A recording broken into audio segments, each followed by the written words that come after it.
hakurikiyeho gusohoka kw'amanota ya Dorcas.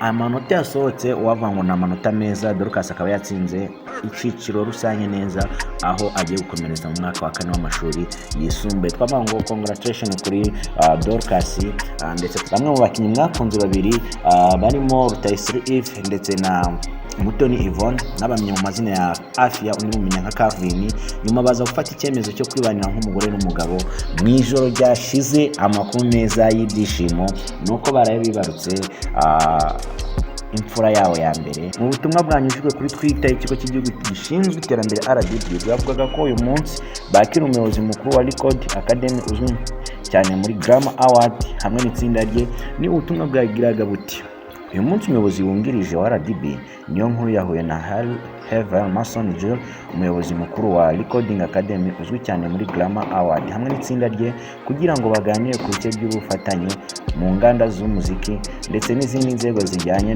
nawo kuri uyu mugabane.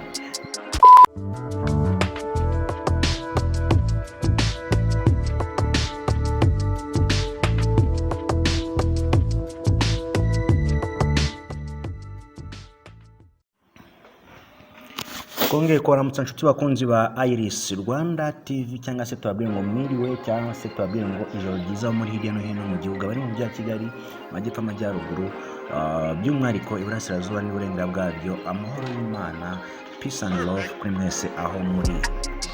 Nkuko bisanzwe muri kumwe na Mr. Jean Gugu, uno nongeye kubagezaho inkuru y'agahinda n'akababaro, inkuru itugezeho aka kanya. Ni inkuru itari nziza ku bakunzi ba muzika. Tumaze iminsi tuvuga ngo umuhanzi nyarwanda Burabyo Buravani yitabye Imana, Buravani Giselle Precious nawe yitabye Imana. Ubu noneho inkuru y'umuraperi Leoni Ivory Gel wamenyekanye nka Coolio, akaba ikimenya bose mu ndirimbo Gangsters Paradise, yitabye Imana ku myaka 59 y'amavuko. Tugeranije nubwo urupfu ari urupfu, ariko imyaka 59 bonavuga yuko ugereranyije n'abasitari bamaze iminsi bari gupfa mu Rwanda yaramaze kuryaho kabiri. Uyu muyaperi rero akaba yitabye Imana nk'uko tubike ikinyamakuru TMZ cyo muri Leta Zunze Ubumwe za Amerika cyatangaje inkuru mbere, cyavuze ko amakuru y'urupfu rw'uyu mugabo cyayahawe n'uwari umujyanama we Jales Pose. Tubibutse ko bano baraperi bo hanze igihe cyose abafite management, akaba afite abajyanama, akaba afite abantu bamufasha ku buryo butandukanye, akaba afite ikipe cyangwa se team yose yuzuye kumufasha no kumwitaho kugira ngo muzika ye ikomeze gutera imbere. Pose yabwiye ikinyamakuru ko umubiri wa nyakwigendera bawusanze mu bwogero bw'inzu y'uwari inshuti ye i Los Angeles. Icyakora impamvu y'urupfu rwe rw'uyu muraperi kugeza ubu ntabwo iramenyekana. Kimwe n'ababwira cyo ntabwo ari uwa mbere mwumvise waguye muri dushe cyangwa se mu bwogero. Ni benshi cyane twagiye twumva bagiye bagwa muri dushe ubuzima bwabo ntibugende neza. Angaha twagaruka nko ku mukinnyi wa filime w'umunyarwanda nawe yaguye muri dushe, ndetse ko yahise ajyanwa ku bitaro nyamara bagahendahenda bikarangira aducitse. Uwo nta wundi ni Maneke. Tukaba turi no mu gihe nava tugiye kumwibuka, akaba yari amaze umwaka apedere ko yatabarutse tariki 31 z'ukwezi kwa 10. Ubu nabaho yuko ku munsi w'ejo tuzatangira ukwezi kwa Maneke.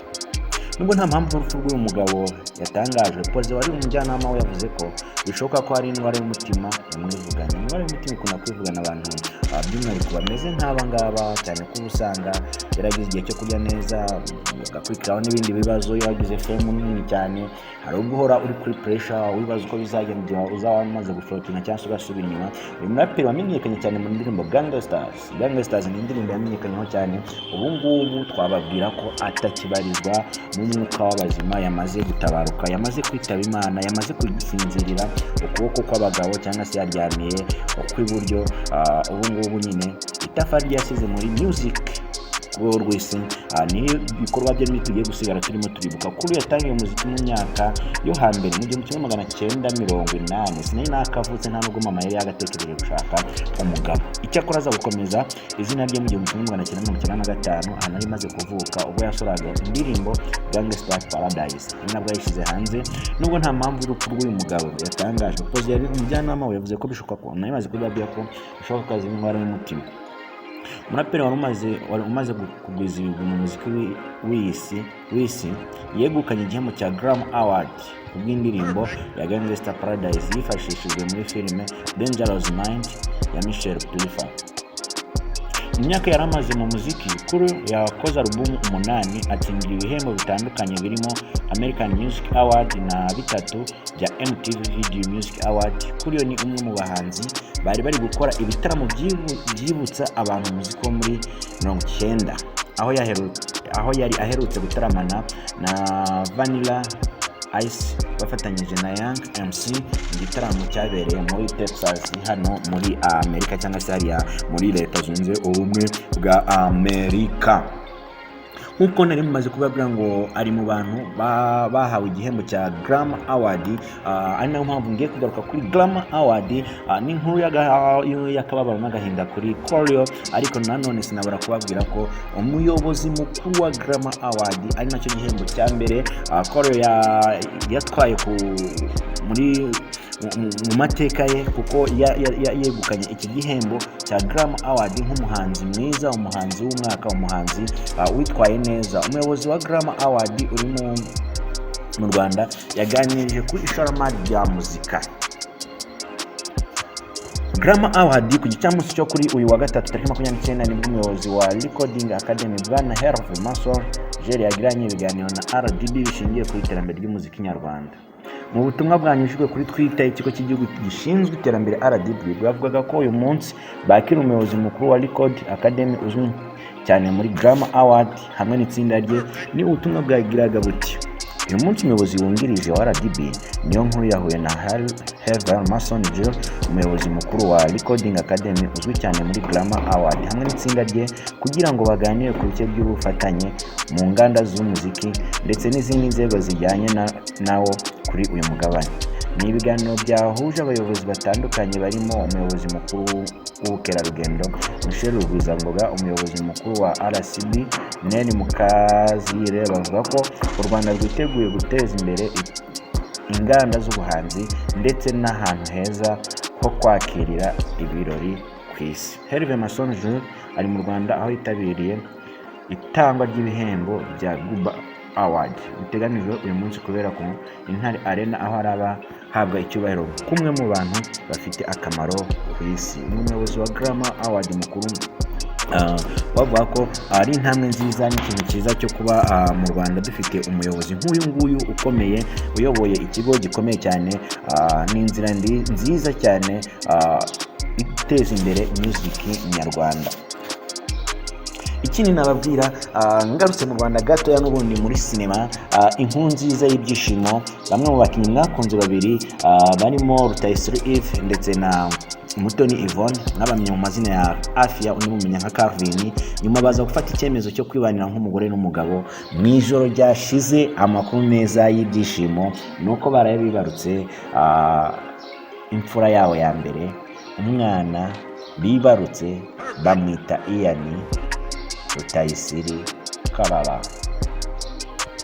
Ni ibintu bishimishije mu ruganda rwa sinema nyarwanda, kuko kubona abantu barakitinanye bagahurira muri filime nyuma bakaza kubana nk'umugore n'umugabo, baragiranye ibihe byiza byo muri filime bari gukinana, nyuma bakaza kwibanira nk'umugore n'umugabo. Kuri iri joro ryashize 29 nibwo amakuru atugera hatari ivumbi, umusore agize ati cyangwa se umugabo agize ati nibyo koko nibarutse imfura nayise Rutayisire Ian Clara. Nimwokwe nimutere imbere kandi mu ruganda rwa sinema nyarwanda turacyabakeneye, turacyabakunda, tubahoza ku mutima, twize tudashidikanya yuko igicumi n'itafari mwashyize ku ruganda rwa sinema muzakomeza kurishyiraho kugira ngo ibintu bikomeze bigende neza, ndetse turusheho no gutera imbere muri uru ruganda rwa sinema, turusheho kubabona mu yandi mafilime atandukanye. Imfura yavutse nayo tuyibone iri kwakitinga urukundo umwuga nk'uwase, nk'uko ejo bundi Bushari yabigenje, afata umuhungu we amutwara kuri stage. Nyuma yo kumutwara kuri stage, amakuru ahari nuko umuhungu yahise atangira ishuri ku myaka ye mikeya cyane. Uyu mwana n'abantu batangiye kwibaza ati mbese Bushari ntagiye kumugira umuraperi, ugasanga umwana ahuje umwuga na se. Ntabwo byaba ari ikintu kibayeho bwa mbere, ni ibintu ahubwo navuga ngo bisanzwe bibaho inshuro nyinshi cyane, kandi ari ibintu byiza. Ku yandi makuru ya showbiz ari gucaracara hano hanze nuko nababwira ngo nyuma yuko muri Ndahabi Irene afashe Vestine na Dorcas akabatwara kubagurira ibikoresho ndetse abantu bagashungera i Kigali hakuzura mu isoko, abantu Vestine na Dorcas bakabura ahantu batambukira bagenda, hakurikiyeho gusohoka kw'amanota ya Dorcas. Amanota yasohotse wavuga ngo ni amanota meza. Dorcas akaba yatsinze icyiciro rusange neza, aho agiye gukomereza mu mwaka wa 4 w'amashuri yisumbuye. Twavuga ngo congratulations kuri Dorcas, ndetse tudasize na mukuru wa Vestine, kandi tubifurize igitaramo cyiza murimo murategura mu kwezi kwa 12. Twize tudashidikanya ko hamwe no gusenga Imana kizagenda neza. Yandi makuru ntari butindeho cyane, nuko nababwira ngo dosiye ya Dani nanone yaregewe ubushinjacyaha.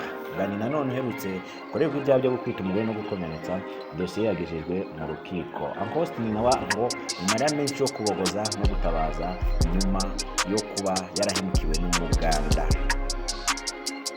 Daddy Casanova agiye gukorera igitaramo mu Rwanda. Daddy Casanova agiye kuza mu Rwanda gutaramira abanyarwanda. Nyuma y'abanzi benshi bagiye batandukanye barimo Tekno, DJ Neptune n'abandi bantu bagiye batandukanye nka John Kansini nawe yari mu Rwanda, bamaze iminsi bari gukora ibitaramo bitandukanye baza mu Rwanda gutaramira abanyarwanda.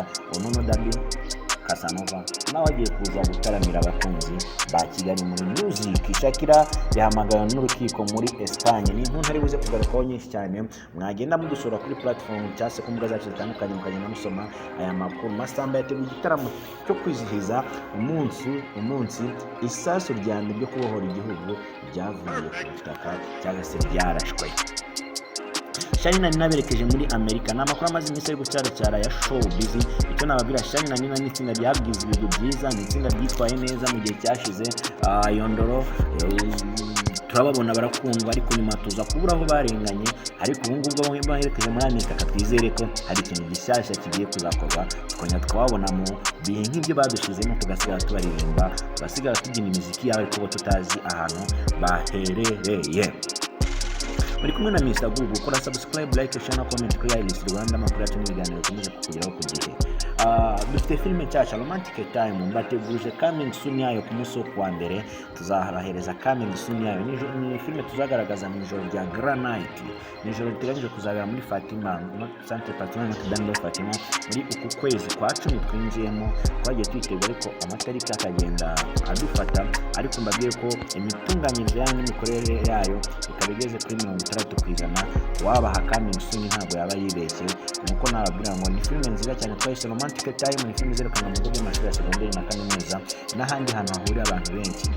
Kaza kuba segonderi na kaminuza mukagira ngo twibagiwe abanyeshuri bo mu mashuri abanza, namwe irabagenewe, muzayirebaho rwose. Ni filime ifite ubutumwa bwiza cyane. Mbibutse ko turi gutegura no kuzatanga ibihembo ku bantu bagize umumaro mu izamuka rya showbiz by'umwihariko mu ntara zitandukanye, aho tuzahemba umwe muri buri karere k'umujyi waragerageje kuzamura muzika nyarwanda, akagerageza gukora uruhare rwe, akagerageza gushora imbaraga ze, ibitekerezo bye muri showbiz nyarwanda. Ni muri iryo joro rya Grand Night tuzabikoreramo, aho tuzatubicuruza n'iyi filime, twenjoyinga, twishima, turya, tunywa, tubyina, tureba na film Romantic Time. Na kimwe muri abakinnyi b'abahanga witwa Sara na Sifa, Japonais, Maurice, n'abandi bantu ntari buze kugarukaho nonaha muri uyu mwanya benshi cyane. Gusa nababwira ko ni filime nziza cyane, ntari buze gutindaho cyane nyivugaho byinshi. Mwakunze filime Ikibo cy'urukundo mu kwezi kwa 12, turayibagarurira ngo mwongere muyibone, kuko yakaba ariko tuzayizana mu isura nshyashya. Hari ibyo mwayibonagamo atari bwo muzongera kwibonamo, ahubwo tuzadufite isura nshyashya ya filime Ikibo cy'urukundo. Nayimvuze kuri Masamba mu mwanya washize, ariko ni igitaramo azafatanyamo na Pamela na Ruti, bategura igitaramo cyo kwizihiza iya mbere Ukwakira n'ejo bundi.